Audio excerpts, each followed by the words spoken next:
welcome back to Aging Well, a monthly production of Somerville Cambridge Elder Services. I'm your host, Nathan Lamb, and with me today in the studio are my guests, Lisa Waxman and Carolynn Nagao-Marcotte. Thank you so much for joining me today. Oh, we're glad to be here.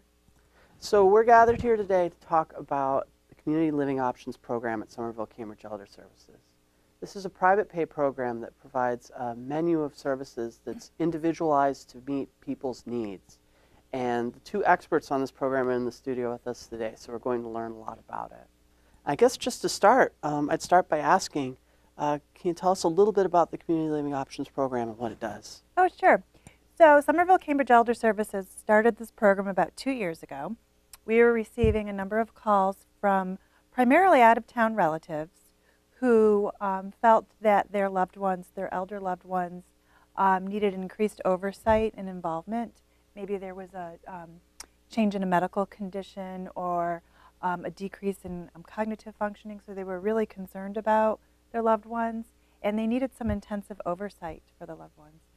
There were a number of tasks to attend to, and some resources that were needed that the out-of-town relatives felt like they didn't have access to or knowledge about.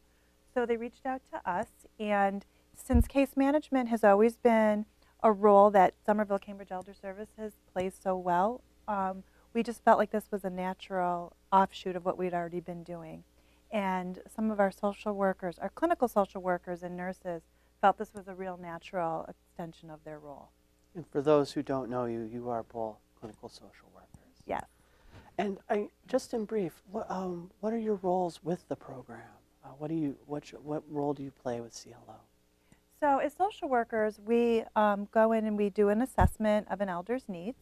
Oftentimes that assessment is in conjunction with what the family member believes the needs are, but we like to balance what we see and what the elder feels that they need help with what the family sees the issues as. So we like to start where the elder is, and which it's traditional social work. And we have to build rapport rather rapidly with an elder because this is a new kind of relationship since it's so intensive. At first, it's almost daily contact that we have with an older adult or their family. So it's very important that we use our skills of rapport building. That's excellent. And there's a term associated with community living options that I haven't heard a lot elsewhere around the agency. It's called a aging life care manager. Can you tell me a little bit about what an aging life care manager does?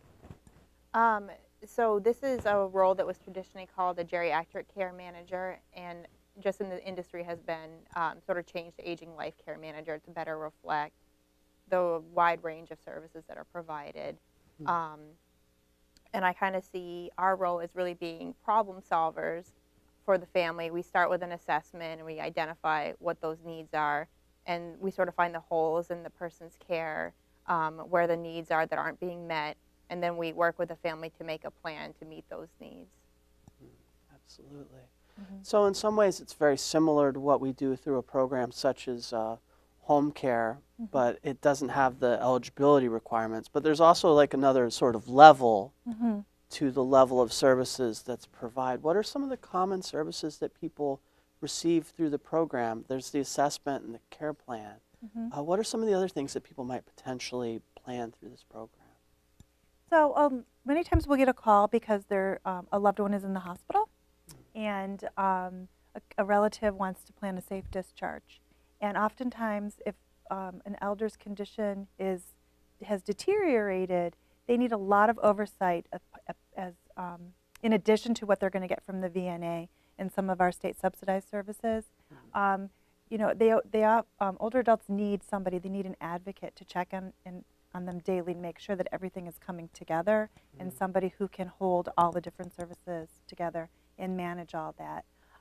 We also have a number of clients who want to live independently, and quite honestly, without the assistance of an ACLM, ALCM, it would be very difficult. And sometimes we will supplement that type of oversight with what a family caregiver can do, who is local or who maybe can come into town, and we can work together on that.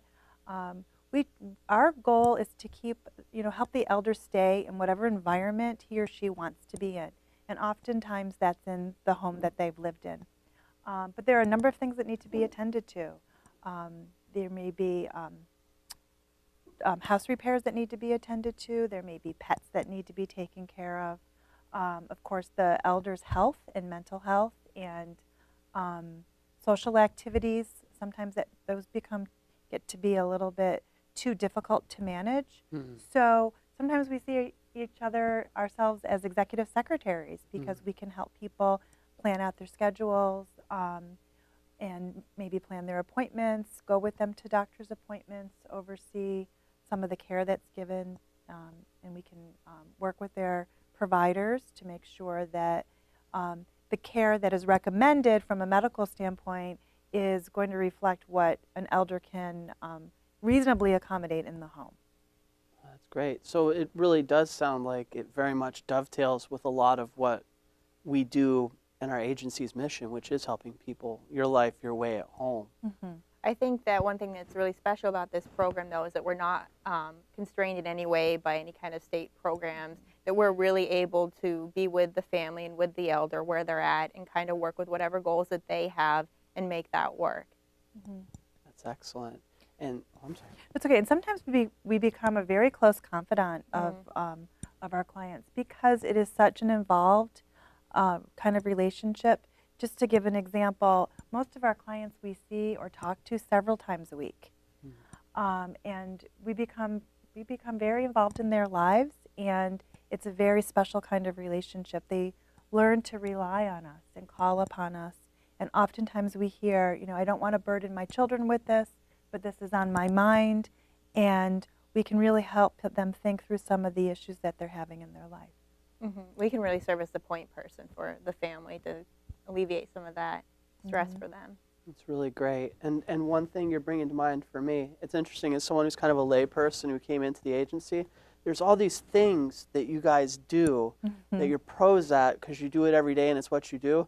If you're a lay person trying to help out your mother or something, it can be a little overwhelming to pull together all the different things that you guys do, professionally every day. Yeah, so that's true. It's definitely a lot of value there because I know if I had to arrange all the things that you guys do for my mother, I would be a little overwhelmed. I probably wouldn't know where to start. Right, and we have those relationships. That is one of the benefits of, there are geriatric care managers in many different environments, but one of the advantages of working with us at Somerville Cambridge Elder Services is we have ready access to our peers and our colleagues within the agency who can provide resources for health insurance counseling, we have relationships with vendors who provide in-home care, with transportation companies, with hospital systems. So all of that is just a phone call for us, but for a family member could be hours and hours of research and, opening wrong doors left and right if they don't know who to call and who to ask. Expertise is important. Absolutely. Well, that wraps it up for our first segment. We'll be right back in a couple of minutes.